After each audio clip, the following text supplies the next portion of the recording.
Moving on to one of the other topics we wanted to cover this week. Dreamcon in Texas just wrapped up. We saw a lot of viral videos, or just videos over the past week of kind of recaps, and it looked like, obviously there's no particular con other than, I would say, maybe like Blurred Con, where it's like specific towards an ethnic group.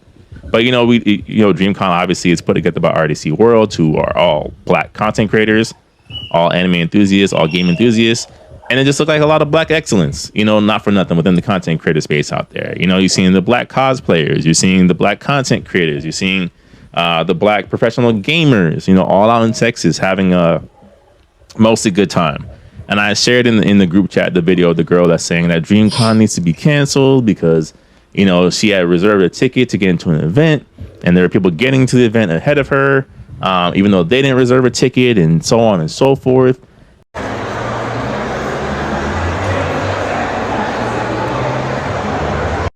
I just want to come on here and say this is no hate to some bros or anybody in that group. And I normally don't even come on TikTok and do stuff like this. But Dreamcon, RDC, anything involving Dreamcon needs to be canceled. I'm here to de-influence anybody that's been thinking about Dreamcon, wanting to go to Dreamcon. Do not waste your money. I took time off of work. I bought the tickets. I registered, came to everything on time. And this is the most disorganized thing I've ever seen in my life. And, we've seen this a million times where it's like, minority groups, particularly us, put together an event. And because it doesn't go perfectly, it's like this needs to be canceled. Now, obviously, none of us were able to attend. So I wanted to speak more generally about it. What do you guys think about the ideas of the Dreamcons and Blurred Cons? Is this something that we need to allow room to fail for maybe the next 2-3 years before it kind of gets right? What are you guys' thoughts? Yes, like all good things, it takes time to refine. Because look at us, for example. Jory's an artist. I'm a filmmaker. You're an actor. We've all had to take a few L's from time to time to mature our craft. Now, yes, our focus is to be better, and that is what is always going to push us to reach new levels of quality. So yes, if these creators have that same vision in mind, but then by all means, give them room to fail. Yes, not fail to the point where like they tarnish their legacy, but fail to know like, well, all right, we made an error in this area. We will, through time, hopefully for next year, we will make amends on those mistakes. And I use the words amends as a way of accountability. Yes, I see why I went wrong, and we will put extra effort to make that error right for the next time. So yes, give it room to fail, because bro, there's many things that have failed out there. Many things. Many things.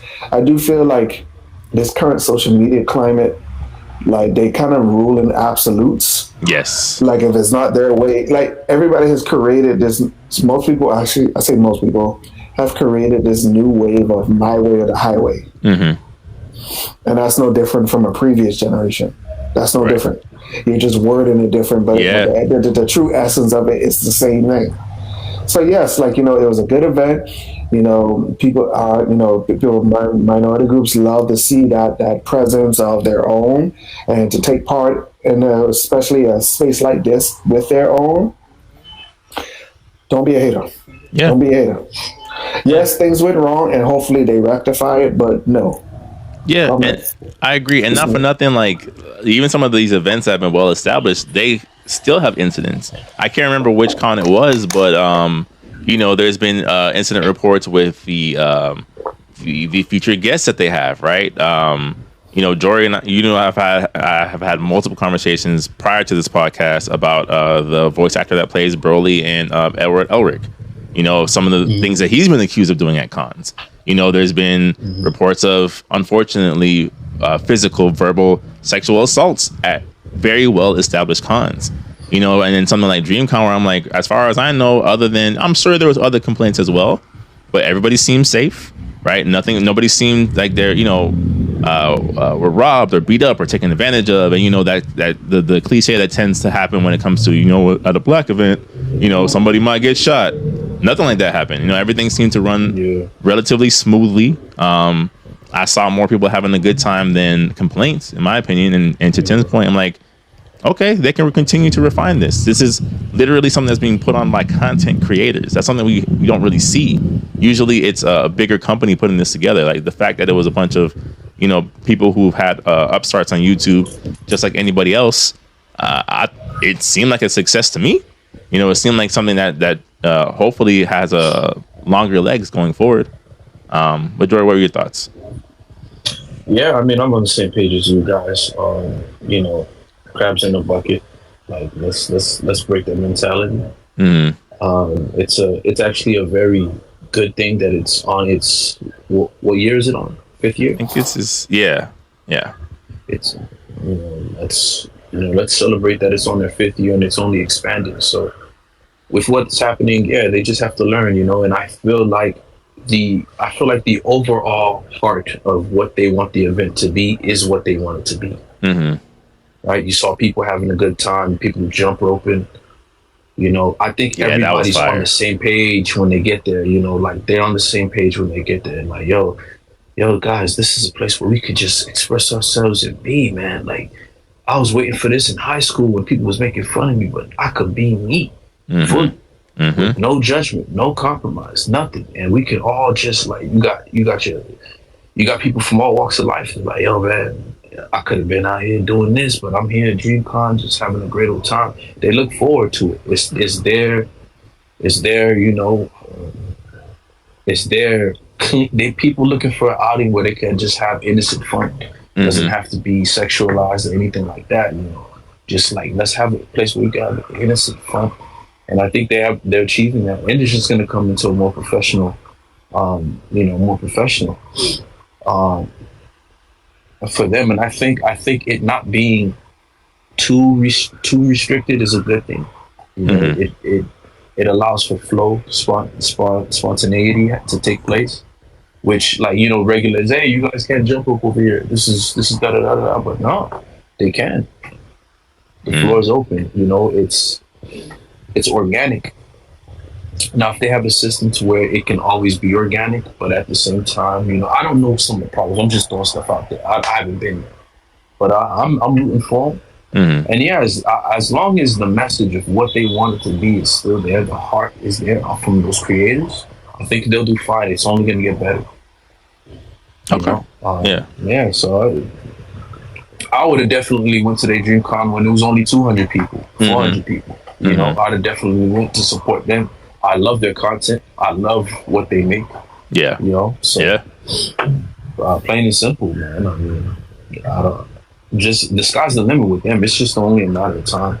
Whoever's not on the bandwagon now, just not supporting them, well, wait till it becomes a rating on this at Google or that on this. I mean, quite frankly, I don't think we should seek out the approval of these companies because, their standards, our standards kind of clash to begin with. Look at jazz versus classical music. They're not the same. Different attitude. There's shades where you wear a jazz player, loose button up, real stylish shirt. Walks different versus a live orchestra pianist who postures everything, and I wear the flail Shakespeare shirts and whatnot. Yeah, it's just different, and that's just what's gonna happen. They're gonna create a new level of professionalism. I feel like that is needed to where you don't feel like you're losing or suppressing parts of your character or who you are. Yeah. In the comment section, like shooting and fighting. No. Yeah.